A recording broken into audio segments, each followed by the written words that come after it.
Assalamualaikum warahmatullahi wabarakatuh. Halo semua, materi yang akan kita bahas kali ini adalah bagian penting dari fondasi pengetahuan kamu. Jadi, mari kita pelajari bersama-sama langkah demi langkah. Jangan lupa like, share, subscribe video kali ini. Yuk kita mulai videonya.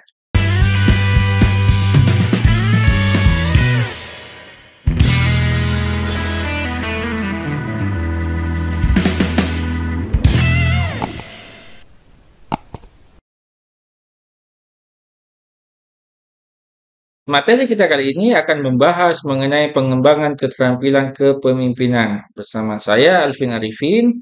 Sebelum kita masuk ke materi, izinkan saya memperkenalkan diri terlebih dahulu.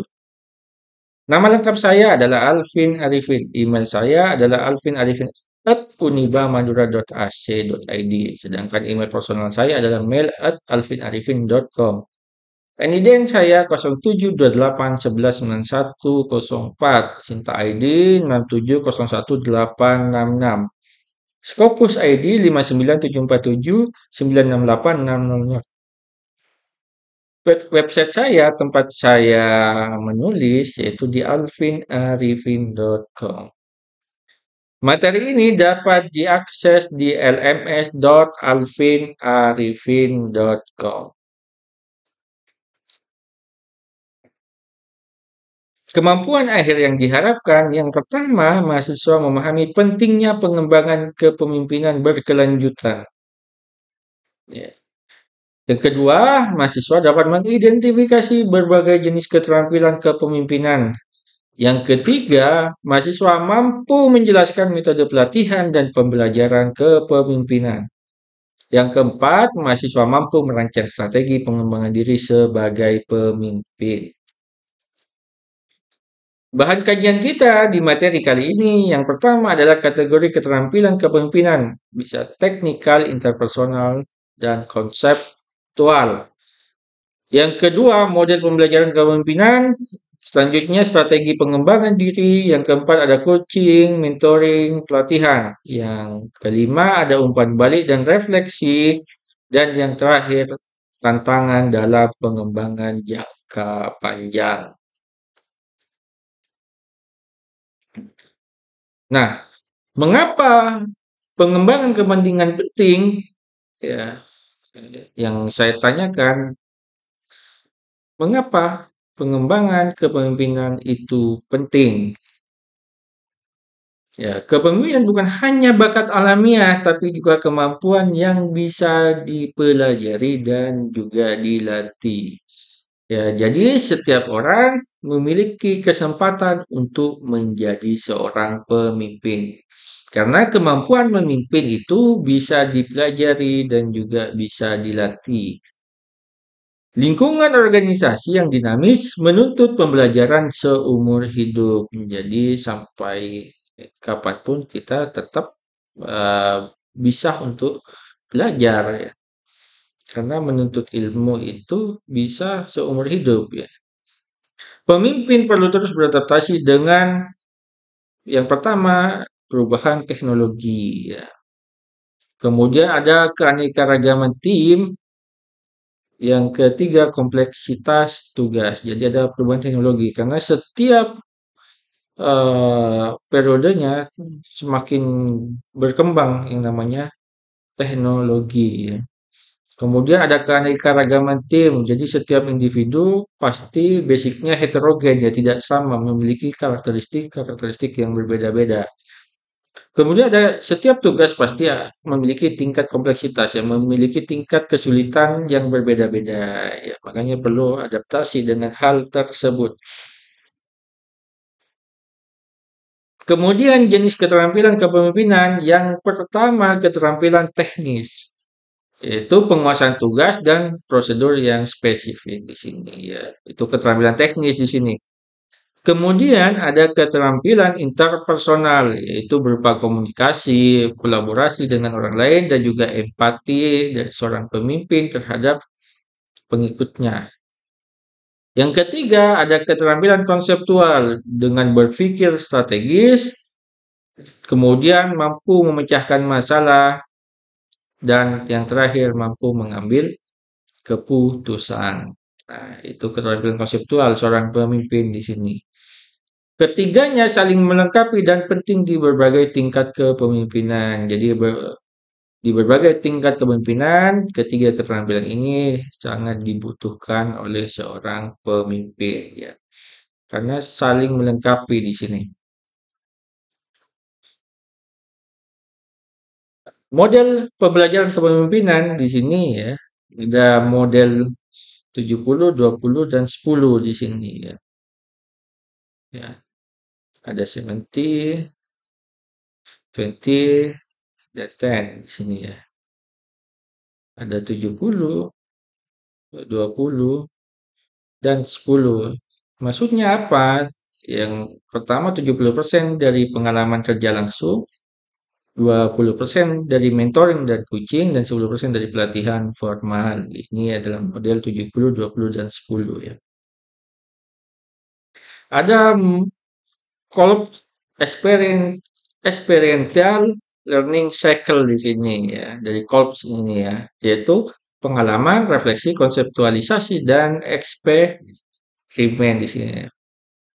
Ya, modelnya KOLPS di sini ya. Eh, nama modelnya itu experiential learning cycle. Ya, jadi belajar kepemimpinan terbaik terjadi saat praktik dikombinasikan dengan refleksi dan umpan balik. Jadi bukan hanya sebatas teori juga praktik ya.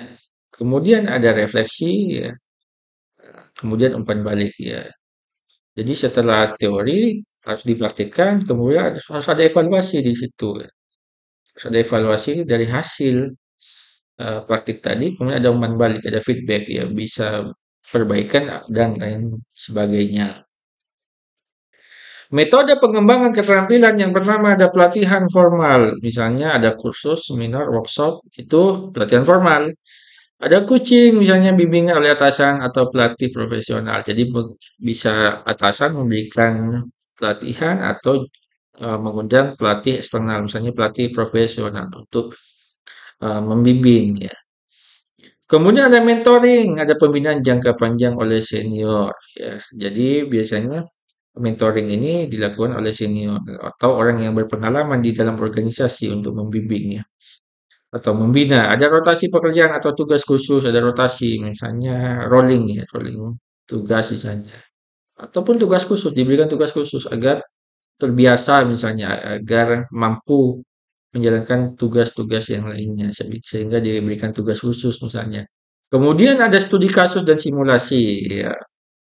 Ya, bagaimana seorang pemimpin misalnya mampu menyelesaikan permasalahan yang berupa studi kasus tadi, ada simulasi di situ, ada percobaan di situ. Ya, kemudian ada pengembangan diri dan jurnal reflektif ya, ada pengembangan diri ya. Kemudian ada evaluasi setiap apa yang dilakukan itu apakah efektif atau tidak ya. Harus ada evaluasi di dalam eh, apa pengembangan tadi, proses pengembangan keterampilan tadi ya, harus ada evaluasi. Kemudian tentunya disertai dengan timbal balik. Apakah sudah cukup? Apa perlu ditingkatkan? Ya, atau harus dirubah misalnya. Ya, harus ada feedback. Ya, bukan hanya evaluasi, tetapi juga feedback. Kemudian peran umpan balik dan refleksi. Umpan balik yang jujur dan konstruktif sangat penting untuk yang pertama mengenali kekuatan dan kelemahan di sini ya. Jadi feedback itu untuk mengenali kekuatan tadi dan kelemahannya. Dia kuat di bidang apa misalnya. Kuat ketika masalah apa misalnya. Dan lemahnya di mana? Misalnya kuatnya di komunikasi misalnya. Lemahnya eh, di bidang akademis misalnya. Lemahnya di bidang akademis. Tapi kalau untuk komunikasi kuat misalnya. Contoh misalnya ya. Harus mengenali kekuatan dan kelemahannya. Harus mengenali dirinya sendiri. Dia kuat di bidang apa dan lemah di bidang apa gitu. Ya. Kemudian menyesuaikan perilaku, ya, menyesuaikan perilaku. Ya. Jadi perilaku misalnya ketika dievaluasi ya, muncul umpan balik, oh ternyata perilakunya tidak sesuai misalnya dengan apa yang dibutuhkan misalnya. Kemudian membangun kepercayaan diri dan efektivitas di sini. Itu seorang pemimpin harus percaya diri, harus memiliki kepercayaan tinggi, kepercayaan diri yang tinggi dan harus efektif dalam menjalankan setiap tugas ya. Kemudian refleksi pribadi membantu meningkatkan kesadaran diri dan pembelajaran yang dalam. Jadi refleksi ini bagus sebagai evaluasi untuk diri sendiri. Ya, penting ini ya, sehingga ada feedback untuk perbaikan. Kemudian tantangan dalam pengembangan kepemimpinan yang pertama kurangnya dukungan dari organisasi. Ya, maka itu menjadi tantangan terhadap pengembangan kepemimpinan tadinya. Ketika tidak ada dukungan dari organisasi atau kurang dukungan dari organisasi. Yang kedua, resistensi terhadap perubahan pribadi. Ada penolakan di situ, tidak mau berubah. Ya, tidak mau berubah. Ya, tidak mau menerima perubahan-perubahan, menolak. Ya, kemudian ketidaksesuaian metode pelatihan. Ya. Nah, makanya metode pelatihan itu harus disesuaikan dengan yang dilatihnya. Harus disesuaikan metodenya, harus disesuaikan ya sehingga tidak muncul penolakan dan agar pelatihan itu menjadi efektif di sini. Yang keempat, sulitnya mengukur keberhasilan secara objektif ya. Ya, kecenderungannya berarti subjektif ya, bukan objektif ya.